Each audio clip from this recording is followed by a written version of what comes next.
Doa dalam Islam sangat dianjurkan. Bahkan kata Nabi SAW, ad-doa huwal ibadah. Doa itu sebenarnya inti daripada ibadah. Sebagian ulama mengatakan, kalau diitlakkan doa, maka berarti semua aktivitas ibadah masuk di dalamnya. Makanya contoh misal, definisi daripada sholat, secara etimologi adalah doa.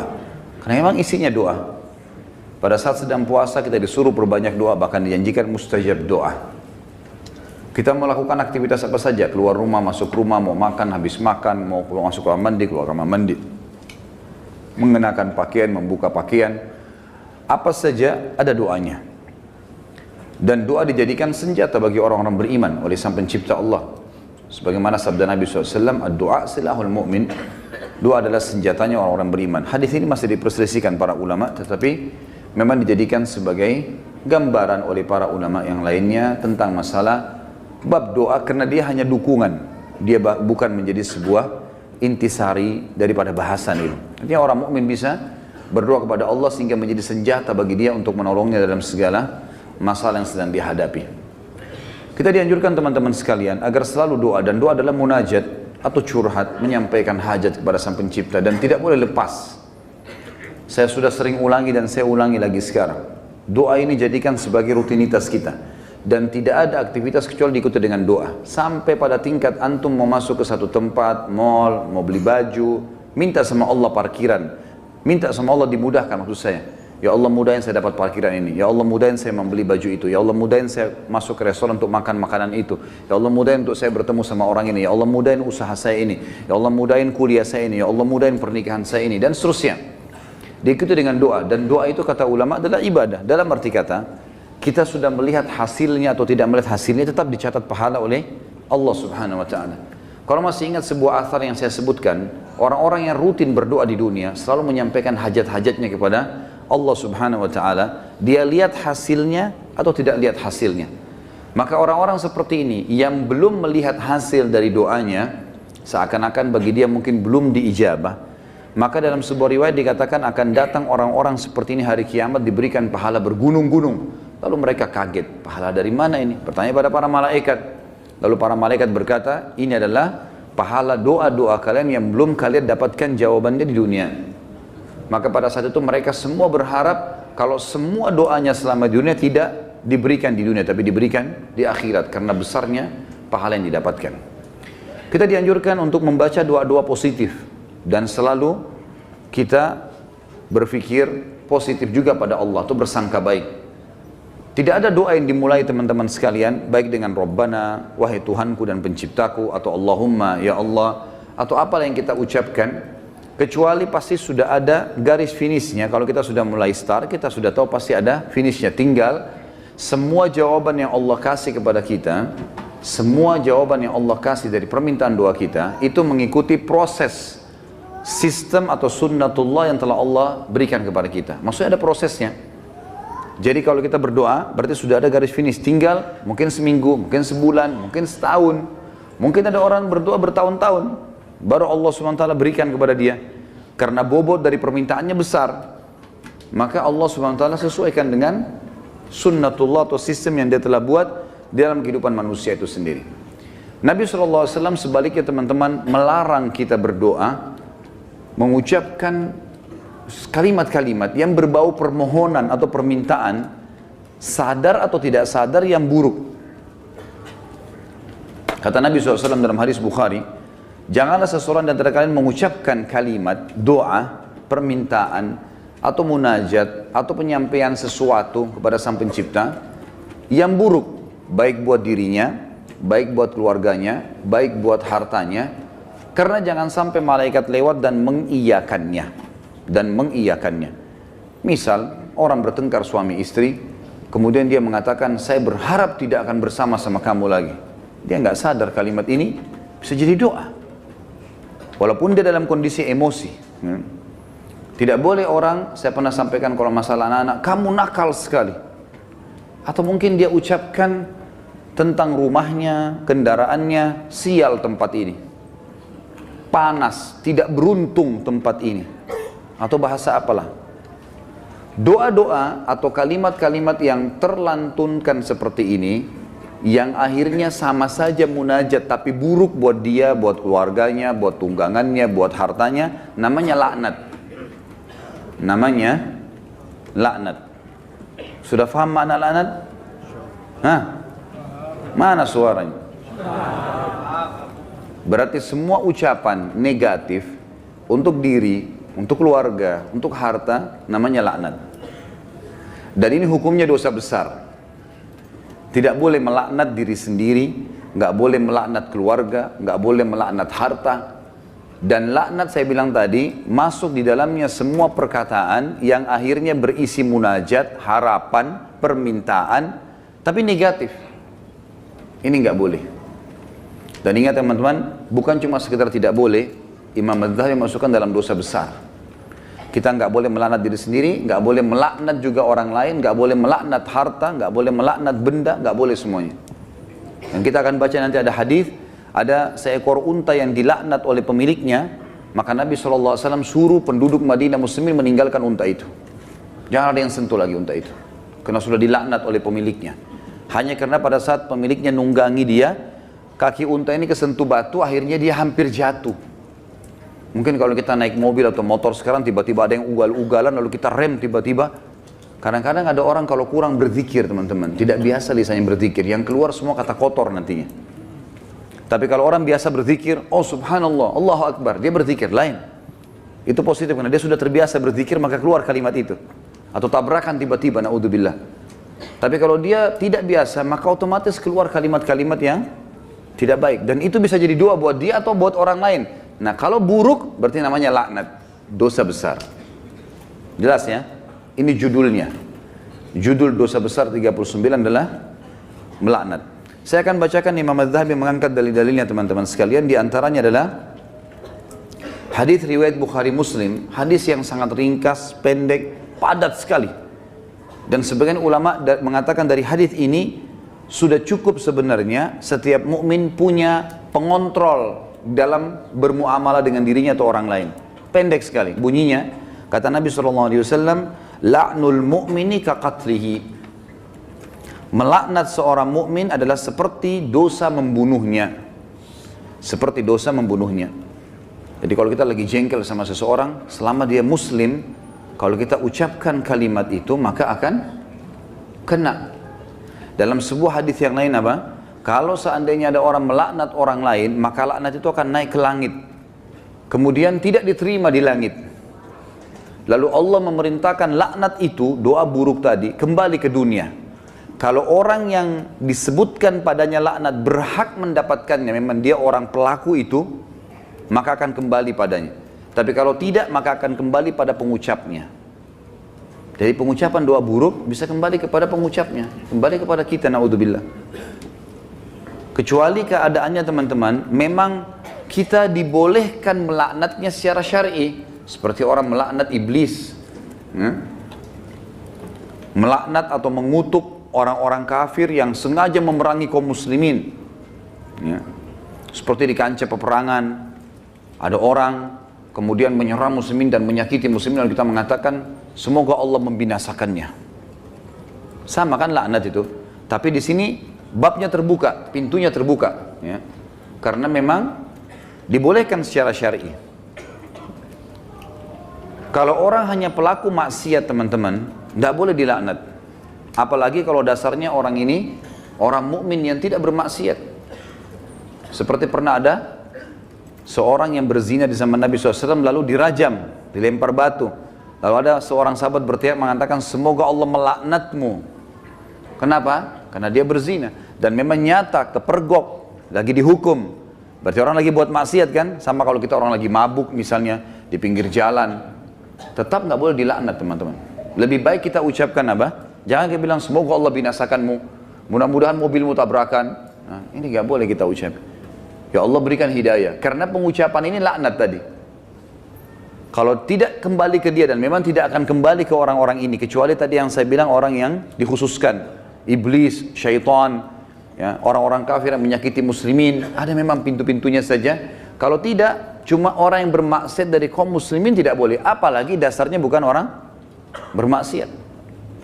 Para ulama, para da'i, para orang-orang soleh dan solehah, diolok-olok, dicaci maki. Ini semua masuk dalam masalah bahasan laknat. Melaknat orang mukmin maka lebih berat atau bahkan sama dengan membunuhnya. Kita tahu bunuh dosa besar. Sebagaimana sudah kita bahas juga di dosa besar kita yang kedua, masalah membunuh adalah dosa besar dan itu sangat berat. Dan membunuh orang mukmin teman-teman sekalian, itu dalam ayat Al-Quran disebutkan termasuk yang diancam kekal di neraka selain kekafiran, kemunafikan, kemusyrikan, juga dalam membunuh mukmin secara sengaja. Ini ada ancaman kekal di api neraka, gitu kan? Dan ini masih khilaf di antara ulama memang, tapi umumnya ulama mengatakan zahir hadis ayatnya begitu. Wa may yaqtul mu'mina muta'ammidan fajazaohu jahannam khalidina fiha. Siapa yang bunuh orang mukmin, maka dia akan disiksa atau dikekalkan di dalam api neraka, ya. Itu ada di dosa besar nomor 2. Maka dia akan dimasukkan ke dalam api neraka dan dia akan kekal di dalamnya. Maaf, sebentar saya pastikan lagi.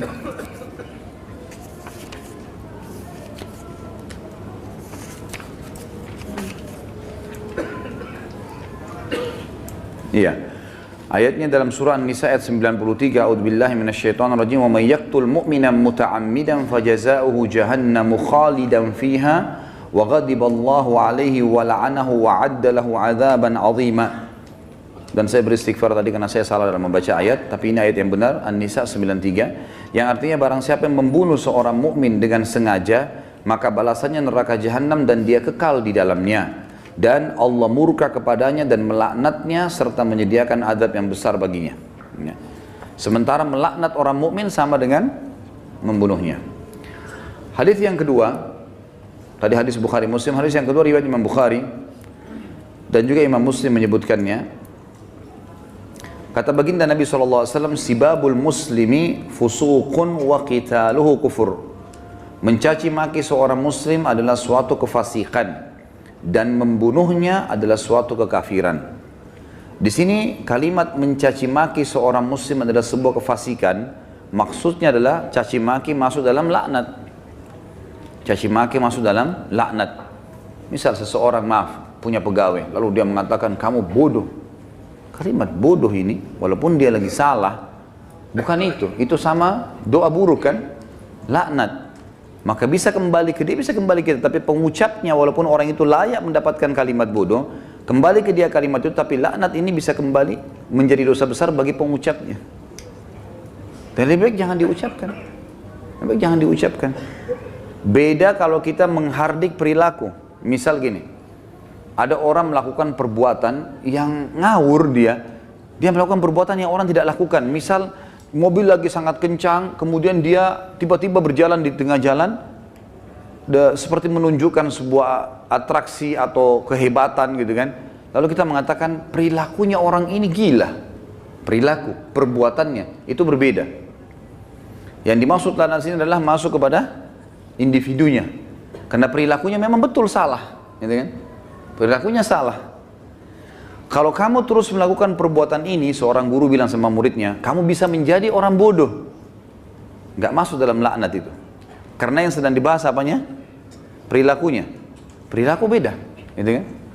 Kalau kamu terus saja seperti ini, telat datang di kantor, tidak mengerjakan pekerjaan, kamu tidak akan berprestasi. Kata-kata tidak berprestasi, buruk atau tidak? Buruk. Masuk semua dalam globalnya makna laknat, tapi tidak masuk di sini karena dia sedang menilai perbuatan memang yang sedang salah. Beda, gitu kan? Seseorang membersihkan rumah atau masjid masih kotor. Ini kenapa dibiarkan kotor? Kalau begini nanti orang akan menilai kamu buruk. Menilai perbuatanmu buruk. Bukan laknat itu. Jelas ya? Jadi yang kita maksud di sini adalah individunya. Mencaci maki di sini masuk di dalamnya adalah kefasikan dan membunuhnya adalah sebuah kekafiran. Kemudian dalam hadis Muslim dari Rasulullah SAW bahwasanya beliau bersabda di dalam hadis yang diriwayatkan Imam Muslim juga, la yakunu la'anu syufa'a wala syuhada yaumal qiyamah. Orang-orang yang gemar melaknat, lidahnya suka mengucapkan kata-kata buruk. Termasuk yang teman-teman ya, saya sering dengar orang bercanda sama temannya, ucapkan nama binatang. Ya. panggil nama binatang, panggil kata-kata buruk, ya. Kadang-kadang kalau ditanya apa itu, oh itu artinya ini, oh itu arti buruk semua. Walaupun dia cuma bercanda sama temannya. Di sini dikatakan orang yang suka melaknat, lisannya suka diucapkan kata-kata negatif begini untuk dirinya, untuk orang lain, untuk kendaraan, untuk tunggangan, harta dan seterusnya, tidak akan bisa memberi syafaat. Dan syafaat adalah pertolongan. Saya pernah tekankan teman-teman, syafaat itu akan didapatkan bagi kalau manusia biasa kayak kita, kalau timbangan amal kita sudah lolos. Kalau kita sudah ditimbang amal baik, amal buruk, lalu amal baik kita lebih banyak, maka kita akan bisa memberikan syafaat orang lain. Sebagian ulama mengatakan sesuai dengan kadar lebihnya pahalanya dia. Misal pahalanya 10.000, dosanya 100, maka lebihnya, selisihnya dia bisa membantu orang sejumlah itu, tapi bukan diambil pahala dia, cuman kadarnya saja. Ini ulama ambil daripada hadis Nabi SAW yang berbunyi, sesungguhnya akan ada dari umatku yang bisa memberikan syafaat sejumlah suku Mudar. Suku Mudar adalah suku Arab yang sangat banyak jumlahnya, gitu kan. Ada orang kena banyak sekali amal solehnya, dosanya sedikit, dia lolos, kemudian dia bisa memberikan pertolongan sampai satu suku, gitu kan. Lalu lanjutan hadis kata Nabi SAW, dan ada juga di antara umatku yang akan saking besarnya dosa yang dia lakukan, yang akan membesar di neraka sampai dia sendiri menjadi salah satu sudut neraka itu. Tapi saksi bahasan kita potongan pertamanya. Orang yang suka melaknat teman-teman tidak boleh memberi syafaat. Sebagian ulama mengatakan syafaat di sini masuk dunia dan akhirat. Artinya kalau ada orang mau merekomendasikan orang lain, tidak layak dia bisa memberikan rekomendasi kalau dia sendiri suka melaknat. Suka menghardik, suka mencaci maki, suka menyalahkan, ya, mendoakan yang buruk. Dan juga dia tidak akan menjadi saksi untuk umat-umat yang lain yang disampaikan risalah pada mereka pada hari kiamat. Karena nanti kita akan menjadi saksi hari kiamat. Nanti dalam sebuah hadis dikatakan Nuh alaihissalam didatangkan oleh Allah di mahsyar bersama dengan kaumnya. Lalu Allah tanya, hai Nuh, kau sudah sampaikan belum apa yang saya perintahkan? Kata Nuh, sudah ya Allah. Tanya kaumnya, apakah Nuh sudah dakwakan kalian? Enggak pernah Nuh datang kepada kami. Lalu kata Allah SWT kepada Nuh, siapa saksimu Nuh? Dia bilang Muhammad dan ke umatnya. Dipanggillah Nabi Muhammad SAW dengan kita semua memberikan syafaat. Ya, kita memberikan kesaksian, bahwasanya betul Nabi Nuh sudah menyampaikan dan kami terima dalam Al-Quran dari surah Nuh engkau turunkan ya Allah. Jumlahnya sekian ayat, lalu ayat-ayatnya ditilawakan sehingga kaum Nuh tidak bisa membantah. Karena apa yang mereka lakukan Allah sudah sampaikan dalam Al-Quran. Nah, orang yang suka melaknat tidak bisa ikut-ikutan memberikan kesaksian. Tentu ini sebuah kebanggaan pada hari kiamat ya. Karena kita bisa jelas, oh ini umat Muhammad, umat yang terbaik. Karena kita umat terbaik. Sebagaimana sabda Nabi SAW dalam sebuah hadis yang sahih yang lain. Tidak ada satupun umat sebelum kalian kecuali berharap menjadi kalian. Gitu kan? Karena besarnya fadilah kita sebagai umat Nabi Muhammad SAW. Nabi SAW juga mengingatkan agar setiap muslim tidak boleh memilih teman yang suka melaknat atau lisannya suka mengucapkan kata-kata yang tidak baik. Nah, itu disebutkan di dalam riwayat Imam Muslim. Kata Nabi SAW, la yanbaghi li sadiqin an yakuna la'anan. Tidaklah patut bagi seorang teman menjadi seorang tukang laknat atau suka melaknat. Kita sudah tahu kalau kita ketemu kemudian dia suka mencaci maki atau ucapkan kalimat buruk buat dirinya kah, buat orang lain kah, gitu kan? Itu semua buruk. Ya, ini buruk teman-teman sekalian. Sama dengan yang saya lihat orang sering sebut di Jakarta lata, sembarangan ucap-ucapan. Dan ini saya Allahu a'lam, saya pribadi melihat mungkin saya salah ya, tapi saya melihat ini mungkin karena dibiasakan saja. Dianggap bahan bercandaan awalnya, lama-lama jadi kebiasaan dia. Lama-lama, karena ini kalau kita tanyakan di teman-teman medis mungkin tidak ada penyebabnya ini. Bukan orang yang gila. Jadi dia cuma karena menganggap lucu, dia anggap juga orang-orang anggap dia jadi lucu, jadi ngucapin kata-kata yang tidak baik. Ini juga masuk. Kalimat-kalimat buruknya bisa jadi laknat karena orang yang tidak dihitung, tidak dihisab oleh Allah, hanya anak kecil sebelum balik, orang gila sampai sadar, gitu kan? Dan juga orang tidur sampai dia bangun. Selain daripada ini akan dihisab oleh Allah Subhanahu wa taala. Orang mukmin secara umum yang dihasankan hadisnya oleh Imam Tirmidzi, dilarang juga menjadi orang yang suka melaknat, menyalah-nyalahkan, berkata-kata buruk, menyakiti orang lain. Sebagaimana sabda beliau sallallahu alaihi wasallam, "Laisal mu'minu bit-ta'an, walal la'an, walal fahish, walal badhi." Bukanlah seorang mukmin yang sejati Orang yang suka mencelah, yang gemar melaknat, yang suka berbuat keji, dan suka berkata kotor atau menyakiti orang lain. Itu orang mukmin tidak usah. Bahkan saya sudah pernah ajarkan teman-teman, kalau kita diajak ribut, diajak bertengkar, wa idza khatabahumul jahiluna qalu salama. Kamu begini, kamu begitu. Sudahlah, tinggalkan saja. Enggak usah ikut-ikutan. Karena dua orang yang bertengkar, dua-duanya jadi jelek mukanya. Kenapa antum mau ikut-ikutan jadi jelek seperti dia? Karena kita manusia, ada emosi. Kalau lagi bertengkar dengan orang, enggak usah baca WA-nya, enggak usah baca SMS-nya. Enggak usah dilihat. Baca Al-Quran, berzikir kepada Allah, doain supaya dapat hidayah. Belum lihat, mungkin dia marah. Semoga Allah kasih hidayah. Selesai. Insya Allah Allah kasih kebaikan itu. Nanti Allah perbaiki. Gitu. Daripada ikut-ikutan. Ya. Karena dia buruk, kita buruk. Dia melaknat, kita bisa melaknat. Dua-duanya hanya kena keburukan. Dan kata Nabi SAW, kalau dua orang sedang bertengkar, maka laknat Allah turun kepada yang memulainya. Siapa yang memulai pertengkaran, dia yang dilaknat sama Allah. Jadi kalau laknat dari Allah melalui malaikat adalah diangkat berkah hidupnya. Kalau laknat kita, manusia kita mengucapkan, berarti kita berharap keburukan buat diri kita atau orang lain. Kalau dari malaikat, dari Allah itu diangkat berkah hidupnya. Kalau dua orang bertengkar, maka laknat Allah turun kepada orang yang memulainya. Dan yang tidak membalasnya terus didoakan malaikat agar dapat rahmat dan pengampunan. Sampai dia membalasnya. Kalau dia sudah balas, dua-dua kena laknat.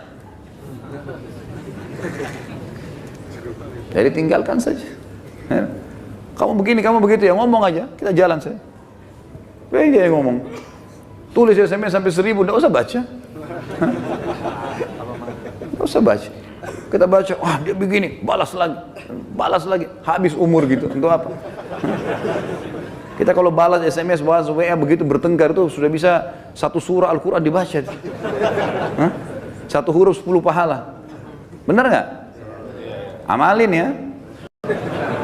Jangan cuma benar-benar tapi. Contoh realita lapangan, banyak orang begitu. Jadi jangan buang-buang waktu, nggak ada gunanya. Orang mukmin itu tidak suka mencela. Memang tidak gemar, dia tidak mau. Nggak usah ribut-ributan. Kita jelaskan pada saat perlu.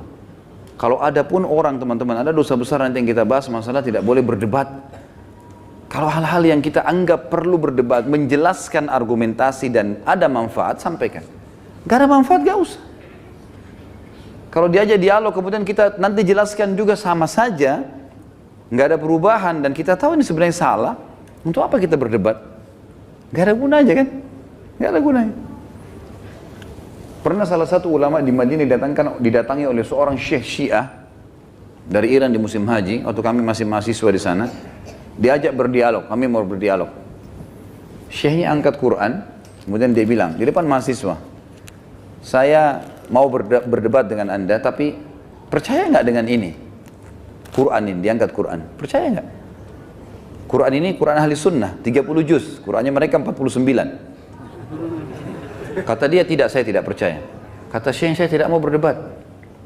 Lalu rujukannya apa nanti? Nggak ada gunanya. Macam-macam mereka ucapkan, oh penakut, oh begini. Ngomong aja, silakan. Ukir kata-katamu sepanjang mungkin, tidak masalah. Tulis silakan sampai capek. Malaikat juga catat kan. Dan kalau laknat itu, doa itu tidak layak untuk orang itu, kembali ke siapa? Ke dirinya sendiri. Kamu bodoh, kamu begini. Dia sedang bilang, ya Allah jadikan saya bodoh, ya Allah jadikan saya begini, jadikan saya sial. Na'udzubillah. Hah? Paham ya? Alhamdulillah. Amalkan.